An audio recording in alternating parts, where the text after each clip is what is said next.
Police प्रशासन या नरेंद्र मोदी जी, अगर आपको हमसे दोबारा वोट चाहिए तो जिसका साथ उसका विकास करना होगा, नहीं तो आप भी सत्ता से बाहर जाएंगे। और ये चुनौती है आपको, ये बंद करिए सबका साथ सबका विकास। आपको वो वोट नहीं देते हैं, आप क्यों उनको प्रधानमंत्री आवास योजना देते हैं, क्यों फ्री में भोजन देते हैं, इसलिए ताकि वो हमारी माता जी को जला सके। उत्तर प्रदेश के बहराइच में मूर्ति विसर्जन के नाम पर भड़की हिंसा रुकने का नाम नहीं ले रही है। प्रशासन पूरी तरीके से हिंसक भीड़ के सामने नतमस्तक होता हुआ दिखाई दे रहा है। अब खबर यह आ रही है कि बहराइच में हिंसक भीड़ के सामने पुलिस पीछे हट चुकी है और भीड़ जो लगातार हिंसा को अंजाम दे रही है। दुकानों, मकानों और उसके बाद जिस तरीके से शोरूम में आग लगाई जा रही है, पुलिस पूरी तरीके से खड़े होकर तमाशा देख रही है। दोस्तों, जिस तरीके से बहराइच में उत्तर प्रदेश के योगी आदित्यनाथ कहते हैं कि कानून व्यवस्था पूरी तरीके से चाको चौबंद है, लेकिन उन्हीं के प्रशासन के नाक के नीचे इतना बड़ा बवाल हो जाता है कि आज जब गोपाल की शव यात्रा निकाली जाती है तो उसमें लोगों के हाथों में किस तरीके से लाठी और डंडे हैं। पूरी तरीके से भीड़ हिंसक थी। प्रशासन को यह मालूम था कि कुछ भी अनहोनी हो सकती है। 1 किलोमीटर तक शव यात्रा निकालने का प्लान था, तो प्रशासन ने पहले से तैयारी क्यों नहीं करी? आखिर ये साजिश कहां से हुई? किन लोगों ने हिंसा भड़काई है? हम आज को जानने की कोशिश करेंगे। सबसे पहले आप इस वीडियो को देखिए कि किस तरीके से हिंसा के 24 घंटे पहले ये वीडियो बनाई गई और धर्म के नाम पर कैसे लोगों को भड़काया जा रहा है। प्रशासन को खुली चुनौती दी गई कि अगर कार्रवाई नहीं होती है तो फिर पूरे शहर को जला दिया जाएगा। प्रशासन ने तुरंत जिन लोगों के ऊपर गोली चलाने का आरोप था उनके ऊपर एफआईआर दर्ज करके उनके ऊपर कार्रवाई की जा रही है, लेकिन उसके बावजूद भी पूरे शहर को आज जला दिया गया है। जगह जगह दुकानों, घरों और शोरूम को आग के हवाले कर दिया गया है। कई कार शोरूम को पूरी तरीके से जला दिया गया। 2 व्हीलर शोरूम को भी आग के हवाले कर दिया गया है। घरों में तोड़फोड़ की जा रही है। तो सीधे तौर पर इसका जिम्मेदार कौन है? आखिर समय रहते ऐसे लोगों के खिलाफ कार्रवाई क्यों नहीं की गई, जब प्रशासन को यह पता था कि भीड़ हिंसक हो सकती है? जितने भी लोग शव यात्रा में शामिल थे, सबके हाथ में लाठी और डंडे थे, तो ऐसे लोगों को रोका क्यों नहीं गया? क्यों एक पूरे शहर को जलने से नहीं बचा पाई योगी आदित्यनाथ की पुलिस? देखिए, बहराइच हिंसा की पूरी कहानी। मूर्ति विसर्जन में फायरिंग, युवक की मौत, सड़क पर तांडव, फिर पुलिस का लाठीचार्ज, थानेदार, चौकी इंचार्ज सस्पेंड हो गए हैं। 13 अक्टूबर की शाम बहराइच में महसी तहसील के हरदी क्षेत्र के महाराजगंज कस्बे में समुदाय विशेष के मोहल्ले से दुर्गा मूर्ति विसर्जन यात्रा निकल रही थी। आरोप है कि इसी दौरान डीजे बजाने को लेकर 2 समुदायों में कहासुनी हो गई। फिर देखते ही देखते ये कहासुनी हिंसक झड़प में बदल गई। कुछ लोगों ने छतों से पथराव शुरू कर दिया। विरोध करने पर फायरिंग की खबर आई, लेकिन जिस तरीके से राम गोपाल मिश्रा नामक युवक ने छत पर चढ़कर जो झंडे निकाले और उसके बाद भगवा झंडा लहराया, उसके बाद से हालात वहां पर बेकाबू हो गए। राम गोपाल मिश्रा की मौत की खबर फैलते ही पूरे जिले में हड़कंप मच गया। लोग सड़कों पर उतर आए, तोड़फोड़ और आगजनी शुरू कर दी। भीड़ को काबू करने के लिए पुलिस को बल प्रयोग करना पड़ा। वहीं मेडिकल कॉलेज के सामने ही सड़क पर राम गोपाल का शव रखकर ग्रामीण पुलिस प्रशासन के खिलाफ जमकर नारेबाजी करने लगे। अभी जो पूरी घटना हुई, हम उसको भी समझने की कोशिश करेंगे कि आखिर लोग क्या कह रहे हैं, किसको जिम्मेदार माना जा रहा है। जिस तरीके से हिंसा भड़क गई, पहले यात्रा निकाली जा रही थी मूर्ति विसर्जन के लिए, जो जाया जा रहा था, एक विशेष समुदाय के लोग वहां पर रहते हैं, तो वहां पर उस यात्रा को रोका गया। डीजे बजाया जा रहा था। लोगों ने कहा कि आप आगे बढ़ जाइए, लेकिन नहीं बढ़े। तो उसके बाद फिर वाद विवाद हुआ। उसके बाद जिस तरीके से राम गोपाल की वीडियो सामने आई है कि किस तरीके से घर की छत पर चढ़कर जो झंडा वहां पर लगा था उसको निकाला और उसके बाद भगवा झंडा लहराया।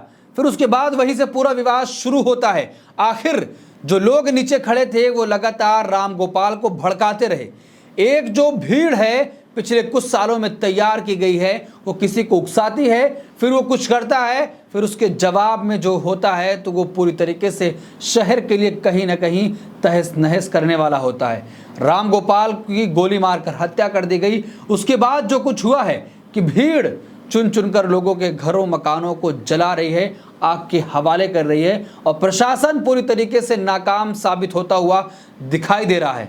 अब लोग क्या कह रहे हैं कि आखिर सच्चाई क्या है वो भी जानने की कोशिश करेंगे। पत्रकार श्याम मीरा सिंह ने जो कुछ कहा है उसको सुनने की जरूरत है। श्याम मीरा सिंह ने ट्वीट किया, सच ये है कि भारतीय कानून इसे कभी सजा नहीं देता, जबकि ये आदमी और भीड़ खुलेआम इस देश की संविधान को कुचल रहा है। जिस तरीके से गोपाल मिश्रा ने छत पर चढ़कर झंडे उतारे थे और भगवा झंडा फहराया था, उस पर श्याम मीरा लिखते हैं, संविधान का राज होता तो ये गुंडा किसी समाज को अपमानित न करता, न आज इसकी जान जाती। जहां न्याय नहीं होता वहां न्याय अपने बदरूप रास्तों से निकलता है। गोपाल मिश्रा की हत्या में बहुत से लोग दोषी हैं। एक खुद गोपाल मिश्रा जिसने दूसरों की इज्जत को जूते से कुचला, अपमानित किया।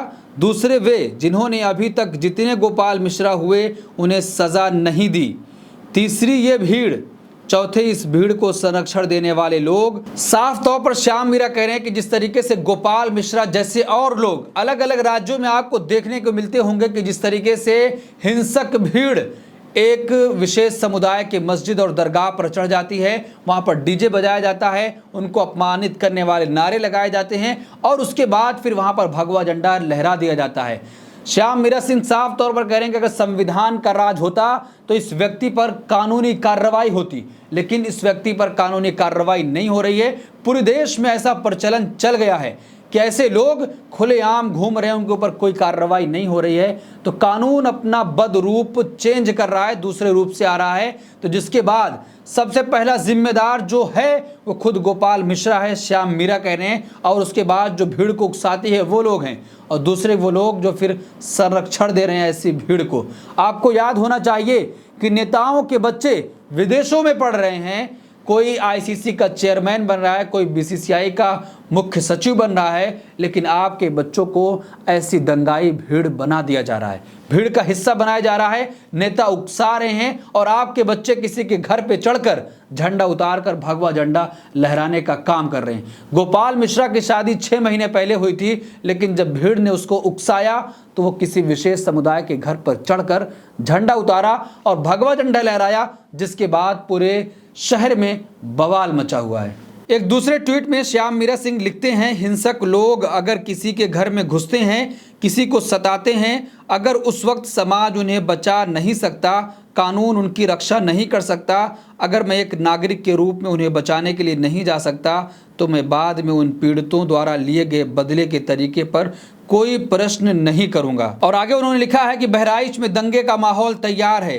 यह भाजपाइयों का पुराना पैटर्न है, पहले दंगाई यात्राएं करो, मस्जिदों के आगे उन्माद फैलाओ, सामने वालों को भड़काओ, उनके घरों छतों पर चढ़ जाओ, फिर जब सामने से भी प्रतिक्रियाएं आने लगें तो हिंदुओं को उत्तेजित करो कि देखो मुसलमान अत्याचार कर रहा है। तो आप देश में जो पैटर्न फैल रहा है उस पैटर्न को आप समझिए कि किस तरीके से नेता लोगों को भड़का रहे हैं कि एक विशेष समुदाय के मस्जिद के सामने खड़े होकर आप आपत्तिजनक नारे लगाएं, उनको गालियां देने का काम करें, फिर उसके बाद पूरे देश का, पूरे शहर का माहौल खराब करने की कोशिश करें।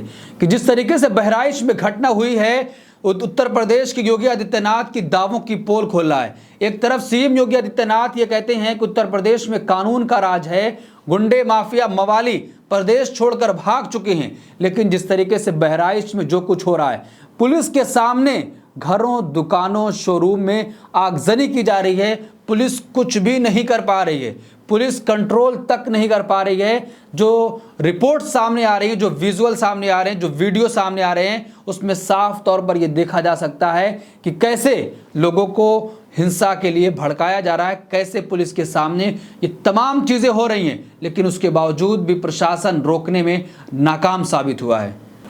अब प्रियंका गांधी ने ट्वीट किया है, बहराइच उत्तर प्रदेश में हो रही हिंसा और प्रशासन के निष्क्रिय होने की खबरें अत्यंत दुखद और दुर्भाग्यपूर्ण हैं। मैं प्रदेश के मुख्यमंत्री जी एवं राज्य प्रशासन से अपील करती हूं कि त्वरित एक्शन लेते हुए जनता को विश्वास मिलें और हिंसा रोकें।